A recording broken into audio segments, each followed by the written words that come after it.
I will say that that was my first experience that I felt there was a safety concern or that I shouldn't engage with the spirit. Unlike a lot of the experiences that I've had in my later life where the energies that I've interacted with have been feeling more protective and I've had more nurturing feelings towards them.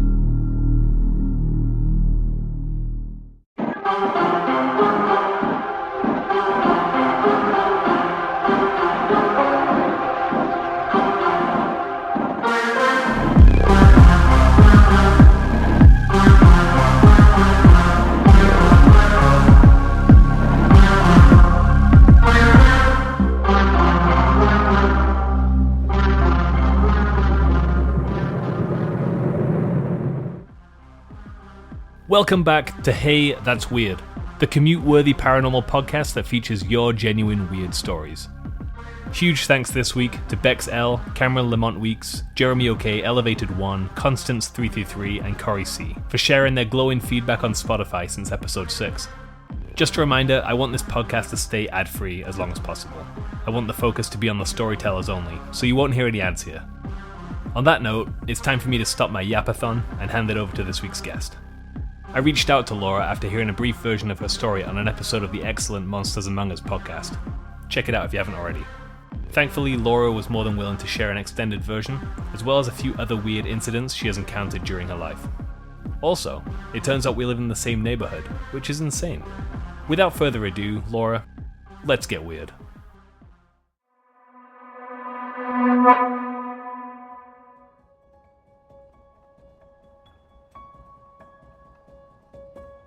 Hi there, my name is Laura.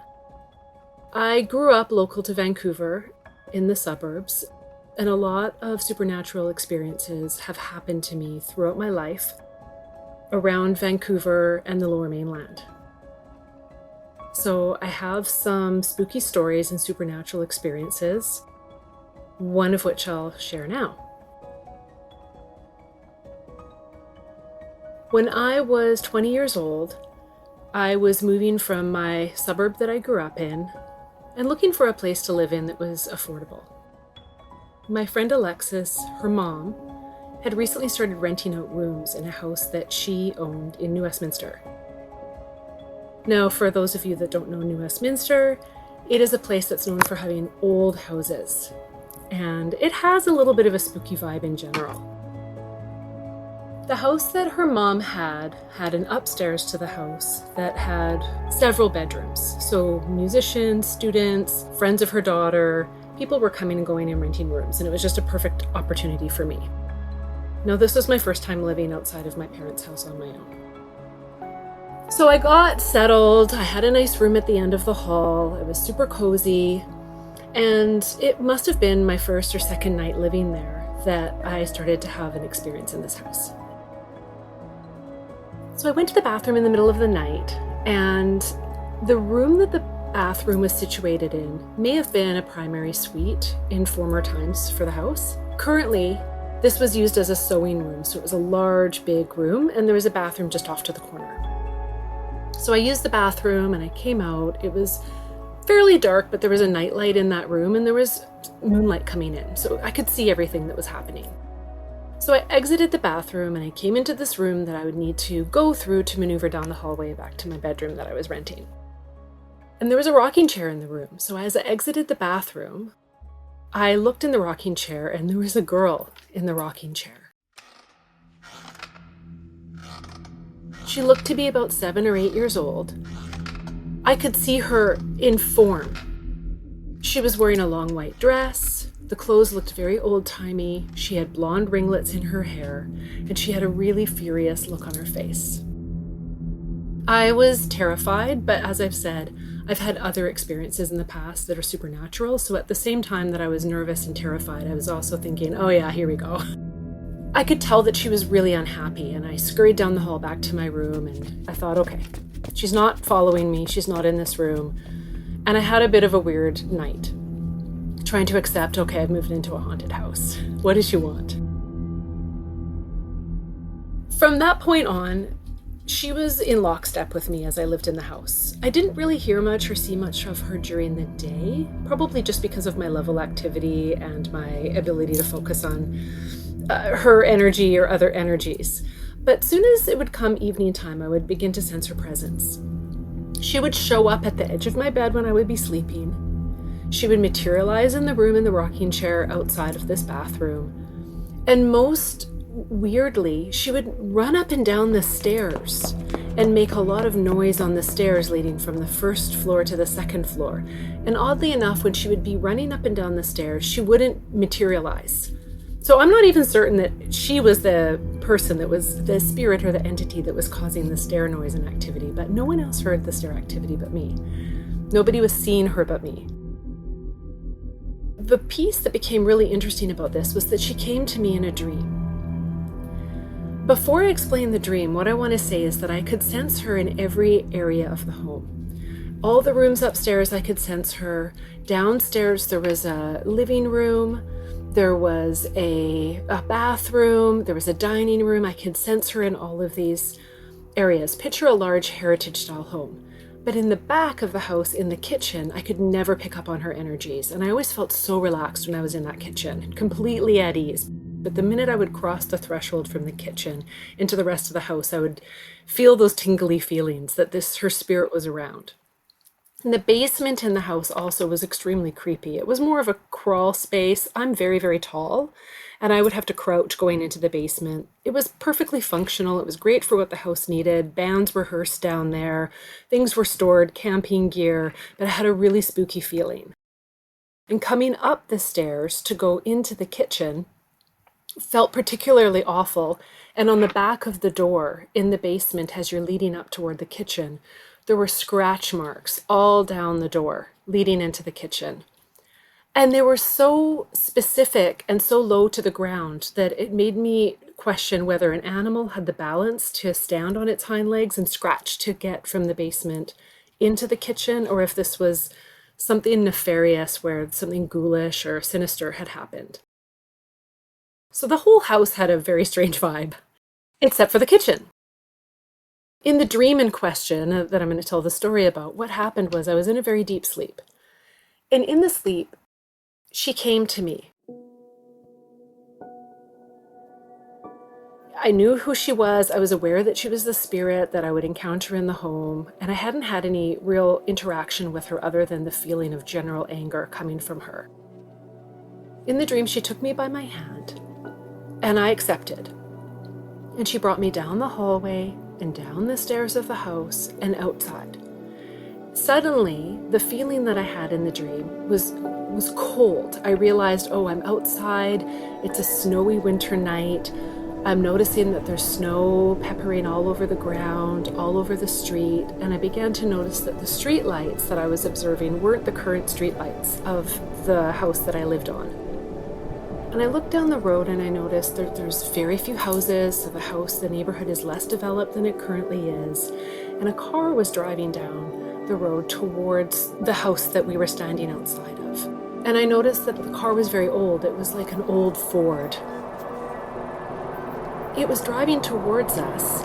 And as I was observing this car and thinking about, okay, the car is old, the street lights are old, she's wearing old-timey clothing, she's got me outside of the house, I noticed that there was a veranda that was wrapping around the house. And that currently wasn't how the house looked at all. The house didn't have a veranda around it. It just had its regular housing envelope and had been probably updated at some point to have a bit of a stucco finish, and the stucco was painted. Back to the girl and I, she was holding my hand still, and the car was approaching the house. And she let go of my hand and walked into the street and was run over by the car. The dream ended, and I thought to myself, she's got this anger. She's shown me, this dream was to show me that she died here, she lived, she was important, her life mattered, she was stuck here. She's asking for help to move from maybe this place to the next. And I really didn't know what to do with it. So I went and looked at the records, because you can look at the records and learn about, the houses and the history and the archives. And what I learned about the house was that it had had a renovation. And it did have a wraparound at a certain point that had been removed. And the kitchen was an add-on. So the reason I didn't feel those feelings in the kitchen was because it was a new space that didn't mean anything to this spirit. It had no bearing to her time in the house or her experience of being a little girl there. There were 3 generations of family that lived in that house prior to my friend's mom buying it. And one of the families that lived there had a little girl who was run over by a car and died in that house. After I learned this, I started to speak to my friend, Alexis, whose mom, Val, owns the house. Alexis shared with me that this girl had been coming to her in her dream as well. Her mom moved to this house when she was in her teen years. Alexis was independent, traveling in and out, but she would use this house and a room in the house as a stopgap when she'd be between travels or adventures. And so she shared with me that she had a very similar dreams of a young girl, old-timey white gown, blonde ringlets in her hair, that would come to her and would look out the window of the second floor with her toward the street and would show her a car driving down the street towards the house.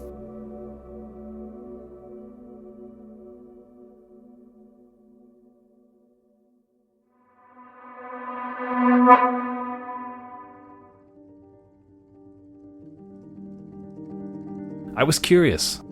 I wanted to know if Laura had more experiences with the little girl after the dream. Here's what Laura had to say. She would appear. She never came to me in a dream again. I feel like maybe she had shown me what she needed to show me, and what else could she do? But my tone toward her changed after that. So I would see her, and she would appear, but I would speak to her. And I think my engagement toward her became a little bit more maternal at that point, where I would become more reassuring. And I would say, oh, hello, and nice to see you, rather than running down the hall. Laura's story gripped me. It was very obvious, with how she told her story, that this wasn't her first experience. I wanted to know where it all started. I wanted to know what had made Laura so convinced that spirits exist and interact with people. Laura was kind enough to share her first, somewhat disturbing experience with me. Here it is.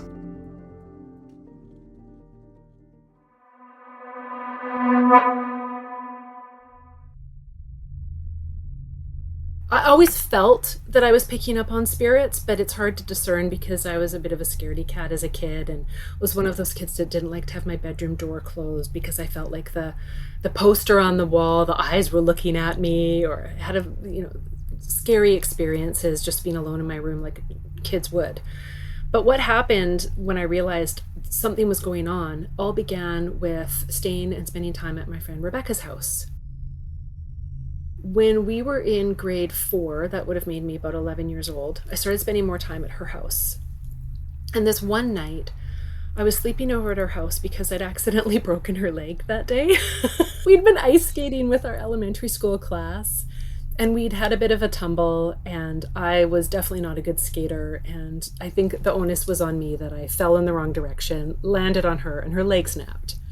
She had to go to the hospital, she had to get her leg fixed, and her mother, Barb, very graciously had the insight to have me over for a sleepover later that night, thinking how bad I must feel. So she invited me to come for a sleepover, but Rebecca was pretty laid out. She'd gone through a lot that day. So she was, the setting is that in their house, they had a large living room. Behind the living room was a kitchen, and off to the side of the living room was a sliding glass door and a very large walkout back deck. And Rebecca was sleeping on the couch, and I was sleeping on the floor.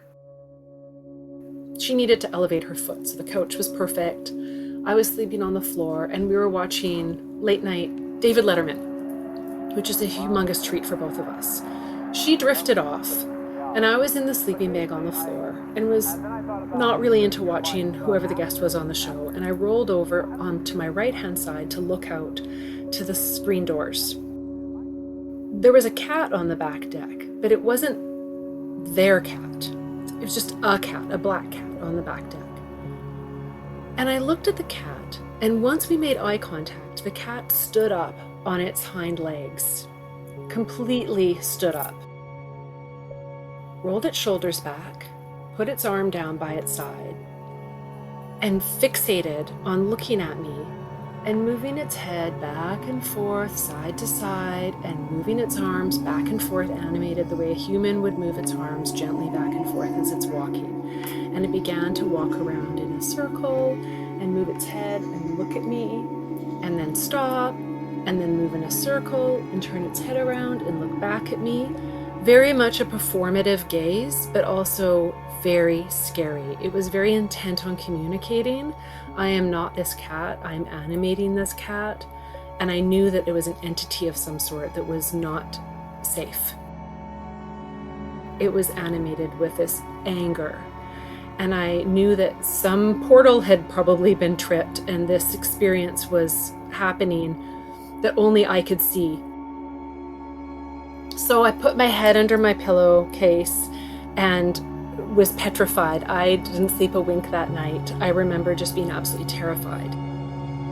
In the morning, I spoke to her family about it. I didn't feel like I would be crazy or weird to bring it up to the family. I first brought it up to Rebecca, who said, "Oh yeah, we have spirits in this house. One of them has a really fishy bad smell. When it comes around, you'll know. And another one smells like roses. And when that smell comes, you'll know that it's the happier of the ghosts. The house is haunted."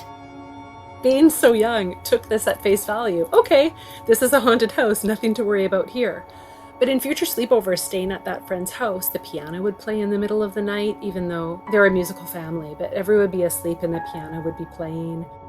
There were experiences where I would be sleeping in the bedroom and I would have experiences where I would feel spirits and feel that the dolls in the room were becoming animated, and I didn't want to have another experience like the cat, so I would put the pillow over my face, and I decided I'm not sleeping over here anymore. But funnily enough, the family moved years later to Abbotsford. And I did go stay at that house, and I asked, how are things here? And they said that the spirits did not go with them to the new house. They maintained at the old house. I will say that that was my first experience that I felt that there was a safety concern or that I shouldn't engage with the spirit. Unlike a lot of the experiences that I've had in my later life where the energies that I've interacted with have been feeling more protective and I've had more nurturing feelings towards them. So it has changed over time, and I think as I've matured, whatever signal that I'm picking up or receiving has been more refined.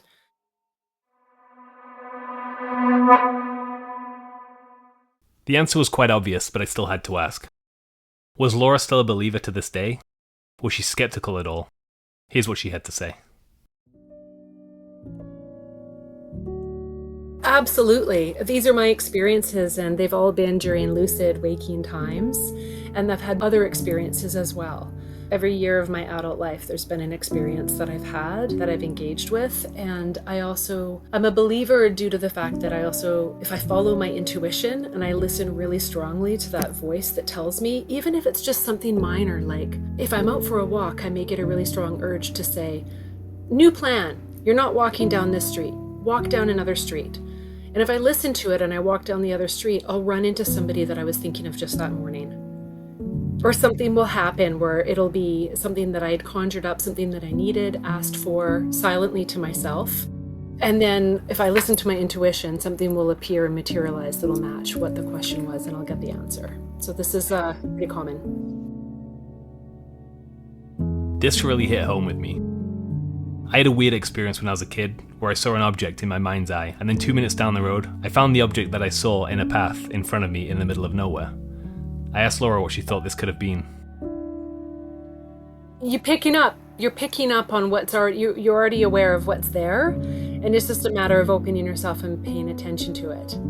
During the pandemic, I would inexplicably have the need every day to go for a very long walk. I'm sure that many people share this experience, but if I hadn't had a long walk in my day, it would feel incomplete. And I would just leave and say, okay, where do I feel like going with no set path? But this one particular day, I really wanted to walk down from where I live around Main Street and Broadway all the way down 8th. Earlier that day, I had heard some bad news about a resident at one of our environments, like one of our housing programs. And I was thinking about the connection of this person who'd passed and one of the employees that I used to work with. And I didn't want to call them at that time because I knew they were navigating so many things and that it could wait for me to phone and do that check-in.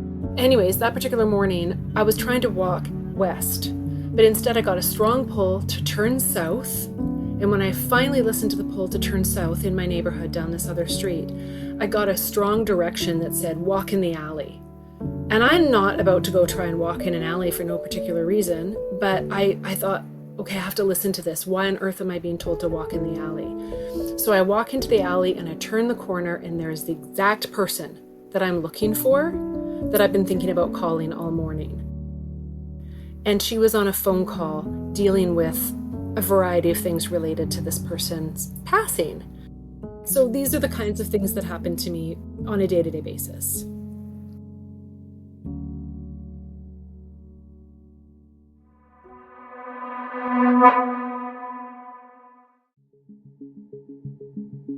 Instead of including ads in Hey That's Weird, I like to offer the storytellers a chance to promote or talk about a cause that's important to them. Here's Laura's. For those who may be interested in supporting an organization that's helping LGBTQ2S folks settle here in Vancouver, you can reach them at Rainbow Refugees at their website at www.rainbowrefugee.ca to explore any resources or volunteer opportunities or to donate.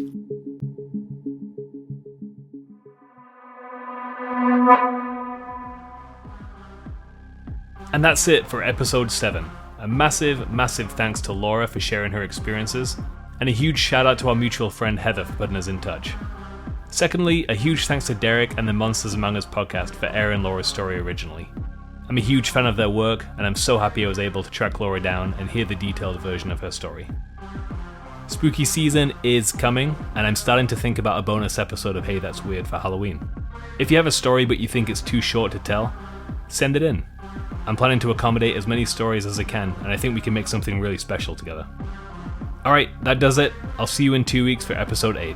Until next time, stay weird.